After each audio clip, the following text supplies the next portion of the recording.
Investment in securities are subject to market risk. Please carry out your due diligence and read all the related documents carefully before investing.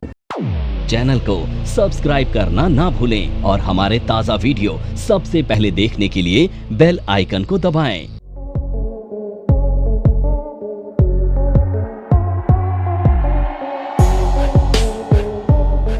अगली entry है 1 मई को purchase of goods for ₹2 lakh from I के Ram on credit.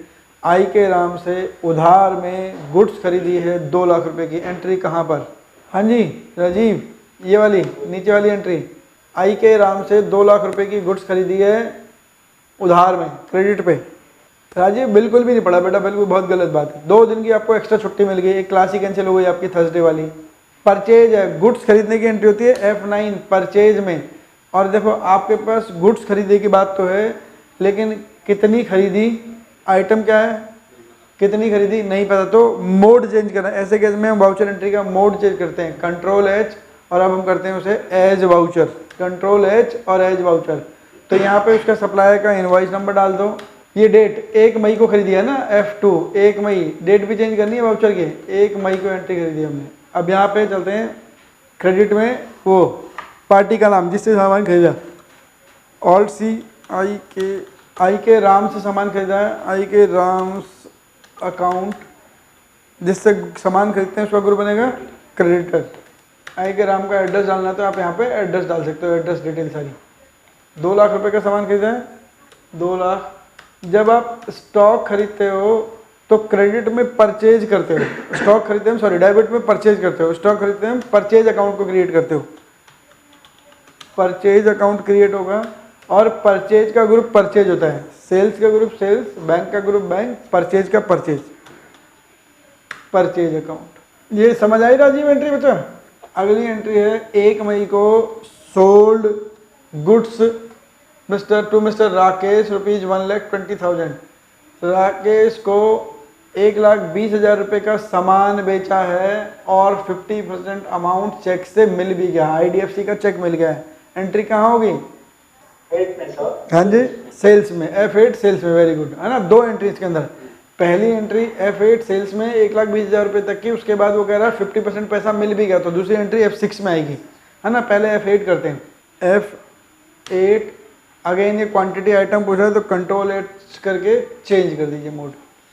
अब sales कर रहे हैं, party का अकाउंट डेबिट किया जाता है, alt C Rakesh account, group बनेगा डेटर, जिसको हम गुड्स बेचते हैं, सर्विसेज बेचते हैं, उनका ग्रुप बनता है डेटर। Ctrl+A, जब कुछ नहीं दिख रहा है तो Ctrl+A 1,20,000।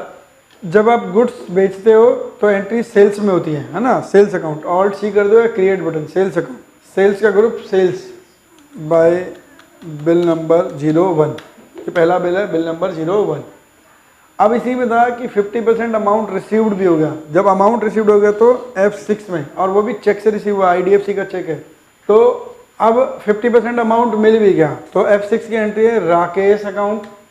देखो 1,20,000 का सामान बेचा था, ये बैलेंस भी आ रहा है, करंट बैलेंस लेके 20,000, ये तो 50% आप आराम से निकाल लोगे, 60,000 रुपये होता है। अगर कोई ऐसी फिगर हो 33% निकालना है, 33.55% पैसा दिया ऐसा निकालना है, तो आप जब आपका कर्जर डेबिट और क्रेडिट पे होता है तो कैलकुलेटर भी चला सकते हो। तो ऑल्ट सी करोगे, नीचे कैलकुलेटर आ गया यहाँ पे, है ना। 1,20,000 इसका 50%, ये आ गया 60,000 रुपये, तो 60,000 रुपये आपने रिसीव कर लिए। कैसे रिसीव करें? चेक से। चेक रिसीव करोगे तो चेक को जमा कराएंगे हम जिसमें हमारा बैंक है, हमारा बैंक अकाउंट है HDFC में। यहाँ पे इंस्ट्रूमेंट नंबर नहीं दिया है, 6 डिजिट के चेक नंबर होता है, कोई सा डाल दो। यहाँ पे बैंक का नाम IDFC बैंक है तो specify bank, IDFC bank limited, यहाँ पे बैंक का नाम डाल दिया बाय। नमस्कार दोस्तों, मैं नेहा। NIFM के बारे में जैसा आप लोग जानते ही हैं कि NIFM जो है वो बेस्ट इंस्टीट्यूट है जो फाइनेंशियल मार्केट, फाइनेंशियल अकाउंटिंग के कोर्सेज प्रोवाइड करता है, और हम लोग जो स्पेशलाइज्ड हैं वो अपनी प्रैक्टिकल नॉलेज के लिए है। आज मैं जिस कोर्स के बारे में बात करना चाह रही हूँ वो कोर्स है advance diploma in financial accounting and business taxation. जी हाँ, अकाउंटिंग सेक्शन में अपना करियर बनाने के लिए आपके पास बहुत सारी अपॉर्चुनिटीज हैं। आज हर एक कंपनी 2 से 3 अकाउंटेंट को रिक्रूट करती है। और अगर हम बात करें बड़ी बड़ी कंपनीज की, तो पूरे अकाउंट्स की एक टीम होती है। हर सेक्शन के लिए, हर डिवीजन के लिए अलग अलग इंसान की जरूरत होती है। तो वो इंसान आप क्यों नहीं है? आप वो इंसान तभी बन सकते हैं जब आपके पास किसी डिग्री के साथ साथ कोई प्रोफेशनल क्वालिफिकेशन होती है। जी हाँ, वो ही प्रोफेशनल क्वालिफिकेशन आपको NIFM से मिलेगी। इससे ये होगा कि जब भी आप नौकरी के लिए जाते हैं तो कोई भी चीज ऐसी नहीं है जो कि आपको रोक पाएगी। तो दोस्तों, मैं अपने एक कोर्स के बारे में आपको बताना चाहती हूँ। हम लोग के पास यहाँ एक कोर्स है जिस कोर्स का नाम है advance diploma in financial accounting and business taxation, जिसके अंदर 9 मंथ्स की आपको ट्रेनिंग दी जाती है। हमारा जो कोर्स है उसके अंदर टोटल 10 मॉड्यूल्स होते हैं, जिसमें accounting, GST, tally, ERP 9, companies act, payroll management, ESI and PF and MIS system, ये सारी चीजें आपको उसमें सिखाई जाएंगी। तो दोस्तों, फिर इंतजार किस चीज का है? प्लीज नीचे दिए गए नंबरों पर कांटेक्ट कीजिए। हमारे जो एक्सपर्ट्स हैं वो आपको आपकी जरूरत के अनुसार कोर्स गाइड करेंगे। चेक नंबर, ये बिल नंबर 1 की आधी पेमेंट आ गई हमारे पास, है ना। नरेशन स्पेसिफिक डालनी है, डिटेल्ड और स्पेसिफिक। अब अगली एंट्री है, फिर से 1 मई की एंट्री है। Salary ₹1,85,000 for the month of April paid by online banking. Online net banking के थ्रू अप्रैल के महीने की सैलरी पे कर दी है 1,85,000 रुपये की। एंट्री कहाँ पर? F4 में। आपने F4 के आगे लिखा है कब कौन कौन की सिचुएशन में F4 में एंट्री होती है? राजीव, नहीं लिखा है आपने, तभी आप तुक्के मार रहे हो। आपको जब सबको आपको बोला ही था मैंने उस दिन, लिख लो बेटा, तो लिख लेना था ना, गलत काम है बेटा। F पेमेंट में आपने सैलरी पे करी है, सैलरी पे करने की एंट्री F5 होती है। पेमेंट कॉन्ट्रा कैसे होती है? तो F5 alt C, salary account अभी तक खुला नहीं है, पहली बार आएगा। Salary account, indirect expense 1,85,000। अब पे कर दिया तो ऑनलाइन बैंक का मतलब है बैंक से पैसे कट जाएंगे। बैंक से करना, मेरे अकाउंट है HDFC बैंक में, इसी से पैसे जाएंगे। Instrument number, online banking. यहाँ पे अगर जो ऑनलाइन बैंक में ना एक रेफरेंस नंबर जनरेट होता है, वो रेफरेंस नंबर यहाँ डाल सकते हो आप। एक UTR number, reference number generate हो, वो यहाँ डाल सकते हो। अभी फिलहाल के लिए हमने लिख दिया national online banking by salary for the month of April 24 paid. ठीक है, अप्रैल के महीने की सैलरी पे कर दी। जिस महीने की सैलरी उस महीने का नरेशन में नाम डाल दो। अब अगली है 2 मई को स्टेशनरी परचेज्ड ₹1250, 1250 रुपये की स्टेशनरी खरीदी है। खरीदी किससे है? From U2 stationers wide CM number, CM का मतलब होता है cash memo number 18, paid in cash. CM अगर कैश मेमो कटी है तो इसका मतलब आप वो सामान कैश में ही खरीद के लाए हो ना। कैश मेमो बिल नहीं है, वो कैश मेमो है। होता बिल टाइप का ही है, लेकिन आप उसकी पेमेंट कैश में कर देते हो, फिर उसका नाम कैश मेमो हो जाता है। होता वो बिल ही है एक तरह से। तो स्टेशनरी का परचेज किया, एंट्री कहाँ होगी राजीव? एंट्री कहाँ पर होगी इसकी? एंट्री हाँ बोलो बोलो शाबाश। इसकी एंट्री 2 तरह से हो सकती हैं। आप F5 में करोगे तो आपका, अगर ये UTU स्टेशनर रेगुलर स्टेशनर है, रेगुलर वेंडर है, तो आप एक साथ रिकॉर्ड ट्रैक नहीं कर पाओगे इससे कब कब क्या क्या सामान खरीदा। तो 2 तरह से करेंगे, तो पहले F7 में करेंगे, बाद में F5 की एंट्री करेंगे। वो प्रॉपर रिकॉर्डिंग होती है, क्योंकि आप तो आपको पता है कि GST है ना, और स्टेशनरी खरीदने पे कंपनी को GST का इनपुट मिलता है। तो अगर आप U2 स्टेशनर का नाम ही नहीं डालोगे तो आपको किससे कितना GST मैच कराओ, कल को परेशानी हो जाएगी। तो इसलिए प्रॉपर तरीका यह है कि पहले एंट्री करो F7 में, दूसरी एंट्री करो F5 में।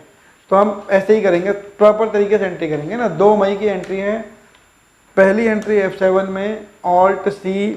ये ना एक जैसे नेचर के खर्चे को एक कॉमन नाम दे देते हैं। तो प्रिंटिंग स्टेशनरी, पेन लिया, पेंसिल लिया, रजिस्टर लिया, नोटबुक, डायरी, ग्लू, फ्लूट, जो मर्जी ले, सारा क्या है? Printing and stationery. तो printing and stationery indirect expense होता है। कंट्रोल A 1250 1250, जिससे खरीदा U2 स्टेशनर्स, जिससे सामान खरीदा उसका क्या ग्रुप बनेगा राजीव? हाँ जी कार्तिक। क्रेडिटर राजीव, ग्रुप पे याद रखने 1250 बाई बिल नंबर 18। स्टेशनरी खरीदने की एंट्री कर ली। अब क्योंकि हम इसे कैश भी दे के आए तो सेम डेट पे एक पेमेंट की एंट्री करें। पैसे किसे दिए? U2 स्टेशनर्स को। U2 स्टेशनर्स का अकाउंट डेबिट कर दो 1250 से और कैश अकाउंट को क्रेडिट कर दो। कैश अकाउंट क्रेडिट हो जाएगा, जब पैसे जाते हैं तो क्रेडिट हो जाते हैं cash. By amount paid against INB number 18 number bill की पेमेंट कर दी हमने ना। क्लियर हुआ राजीव, 2 एंट्रियां क्यों हुई है? ऐसे कोर्स के बारे में बात करना चाह रही हूं जिस कोर्स को करने के बाद आपके लिए सारे दरवाजे खुल जाते हैं। आप जो करना चाहें वो कर सकते हैं। आप इस फील्ड में जॉब करना चाहें आप जॉब कर सकते हैं। आप अपना खुद का ब्रोकिंग हाउस ओपन करना चाहें आप अपना ब्रोकिंग हाउस ओपन कर सकते हैं। आप सेल्फ ट्रेडिंग करके पैसा कमाना चाहें आप वो कर सकते हैं। आप फ्रीलांसिंग करना चाहें वो कर सकते हैं। तो दोस्तों ऐसी चीज आपको कहां मिलेगी जिसके बेसिस पर आप कुछ भी कर सकते हैं और बहुत सारा पैसा अर्न कर सकते हैं। कोर्स का नाम है advance diploma in financial market management. Advance diploma in financial market management जो कोर्स है ये NIFM national institute of financial market का सबसे बेस्ट कोर्स है, क्योंकि जिस भी स्टूडेंट ने ये कोर्स किया है वो आज बहुत ही अच्छे लेवल पर जॉब कर रहा है। Advance diploma in financial market management के कोर्स की ड्यूरेशन है 1 ईयर और 1 ईयर के अंदर हम लोग आपको वो सारी चीजें सिखाते हैं जो चीजें रिक्वायर्ड होती है इस इंडस्ट्री में एंटर करने के लिए। इस कोर्स के 5 लेवल्स होते हैं जिसमें हम लोग बेसिक से लेके एडवांस तक सब चीजें सिखाते हैं। और दोस्तों हमारे यहाँ पे जो हमारे टीचर्स हैं वो बहुत ही एक्सपीरियंस टीचर्स हैं। 15-15 20-20 साल के साथ उनका एक्सपीरियंस है और उनको इसी मार्केट का एक्सपीरियंस है। प्रैक्टिकली वो लोग आपको टीच करेंगे और they are very down to earth. आपको किसी भी टाइम पर कोई भी डाउट है कोई भी क्वेरी है आप एक चीज को अगर 10 बार भी पूछेंगे तो वो आपको बड़ी ही इजीली आपके डाउट्स क्लियर करेंगे। अगली एंट्री है 2 मई को 15,000 रुपये withdrawn from bank for office use. Office में यूज करने के लिए 15,000 रुपये विड्रॉ करें, बैंक से पैसे निकाले हैं। जब बैंक में पैसे जमा कराते हैं कॉन्ट्रा में एंट्री, बैंक से पैसे निकालते हैं ऑफिशियल पर्पज के लिए तो कॉन्ट्रा में एंट्री, एक बैंक से दूसरे बैंक में पैसा ट्रांसफर करते हैं तो भी कॉन्ट्रा में। तो ये एंट्री होगी कॉन्ट्रा में। 2 मई को 15,000 रुपये निकाले। 2 मई ऑलरेडी हम है ही तो कॉन्ट्रा का फंक्शन किया है 4। जब हम कैश निकालेंगे तो मेरा कैश बढ़ेगा या घटेगा राजीव? अगर मैं बैंक से कैश निकाल के लाऊंगा तो मेरा कैश बैलेंस बढ़ेगा या घटेगा? हाँ जी राजीव बाबू, जब हम बैंक से कैश निकालेंगे तो कैश बढ़ेगा घटेगा? अरे तो प्रैक्टिकल सा क्वेश्चन है। आप अपने बैंक से कैश निकाल के लाए तो आपके पास कैश बढ़ा या घटा है? आप ATM जाओ, ATM से पैसे निकाल के लाओ तो आपके जेब में पैसे बढ़ेंगे घटेंगे? तो घटेंगे कैसे कह रहे हो? ये कंपनी भी तो बैंक से कैश निकाल के लाई है। कंपनी ने ऑफिस में यूज करने के लिए बैंक से पैसा निकाला है 15,000 रुपये, तो बैंक कंपनी का कैश बढ़ेगा घटेगा? आप कंफ्यूज हो रहे हो, आप बैंक बैलेंस सोच रहे हो, मैं आपसे कैश पूछ रहा हूँ। जो घटेगा वो बैंक बैलेंस है लेकिन बढ़ेगा क्या? कैश का बैलेंस बढ़ेगा। अरे आप सुन नहीं रहे हो ना, आप क्या टीवी भी देख रहे हो साथ में? फिर तो आराम से टीवी देख रहे हो, कोई बोलने वाला भी नहीं है। तो ध्यान दो ना, मैं पूछ कह रहा हूँ, मैं पूछ रहा हूँ कैश, आप जवाब दे रहे हो बैंक को सोच के। बैंक नहीं सोचना, कैश को सोचना है। मैं कैश ही पूछ रहा था आपसे। तो जब कैश है ना, कैश बढ़ेगा तो कैश को डेबिट करेंगे और बैंक का बैलेंस घट जाएगा तो बैंक को क्रेडिट कर देंगे। बैंक को क्रेडिट कर दो 15,000 रुपये से, क्योंकि बैंक बैलेंस कम हो गया 15,000 से। यहाँ पे तो इंस्ट्रूमेंट नंबर कुछ है नहीं तो कैश को डेबिट कर दो। Cash account debit by cash drawn for office use. 31 मई 2000 को अगली एंट्री क्या है? ₹75,000 paid in cash for son's birthday party of mister Tikam Singh. Office staff was also invited. आप और कार्तिक इस ट्रू टेक्नो सर्विसेज में अकाउंटेंट हो, आपकी कंपनी के मालिक ने, बिजनेस के ओनर ने, मिस्टर टीकम ने अपने बेटे की बर्थडे पार्टी में आपको बुलाया है। आप पार्टी एंजॉय करने आप भी गए हो सारे स्टाफ के साथ, लेकिन कंपनी से 75,000 रुपये पे हुए हैं। तो क्या एंट्री होगी? पहली बात, एंट्री होगी कंपनी में या नहीं होगी? होगी राजीव? हाँ, क्योंकि पार्टी खा के आए हो ना बेटा, बर्थडे पार्टी खाए हो तो एंट्री तो करोगे, वफादारी तो करनी पड़ेगी, है ना। 31 मई देखते हैं क्या होता है। F5। अब बताओ डेबिट क्या करूं? डेबिट बताओ कौन सा एंट्री अकाउंट करना है? एंट्री करनी है तो डेबिट भी तो करना पड़ेगा कुछ। ये एंट्री है, इस एंट्री से क्या चीज डेबिट होगी? पार्टी एक्सपेंस कर दूं? Yes sir, party expenses. और ग्रुप क्या बनेगा? इनडायरेक्ट एक्सपेंस, है ना। आपने पहली क्लास भी अटेंड करी थी, दूसरी भी करी, तीसरी भी करी, सारी क्लास अटेंड करी। और मैंने आपको पहली क्लास में, दूसरी क्लास में हर बार ये बोला कि हम अकाउंटिंग एंट्री 3 शर्त पे करते हैं। देयर मस्ट बी इवेंट और ट्रांजैक्शन, तो इवेंट और ट्रांजैक्शन तो पार्टी हुई थी, ये बात ठीक है आपकी। देयर मस्ट बी वैल्यू, 75,000 रुपये की वैल्यू है, ये बात भी ठीक है। तीसरी और इम्पॉर्टेंट बात थी द इवेंट और transaction must be related to my company. Proprietor के बेटे के जन्मदिन की पार्टी का कंपनी से क्या लेना है, मेरे को बताओ जरा। किसी कंपनी के एम्प्लॉय के जन्मदिन की पार्टी होती तो एक बार को कंपनी से रिलेटेड थी। किसी कंपनी के बिजनेस के मालिक के बेटे की जन्मदिन पार्टी है, बेटी की जन्मदिन पार्टी है, बीबी के जन्मदिन की पार्टी है, उसके बिजनेस से क्या लेना देना, कोई लेना देना है उसका बिजनेस से, है या नहीं है भाई? राजीव हाँ ना तो बोल सकते हो ना। कंपनी के ओनर ने बिजनेस के पैसे उठा के भाई अपने बेटे की जन्मदिन पार्टी में खर्च कर दिए, तो उसका कंपनी का क्या रोल है, बिजनेस का क्या रोल है, उसमें कोई रोल है? नहीं रोल है। लेकिन एंट्री करनी पड़ेगी, क्यों? क्योंकि बिजनेस का पैसा खर्च हुआ है, तो हम एंट्री करेंगे, बात ठीक है। लेकिन हम पार्टी का खर्चा बुक नहीं कर सकते। पार्टी का खर्चा तो पर्सनल नेचर का है, तो पर्सनल नेचर के लिए कंपनी कोई पैसे, प्रोपराइटर कोई पैसे ले लेता है तो हम उसका कैपिटल अकाउंट को डेबिट कर देते हैं।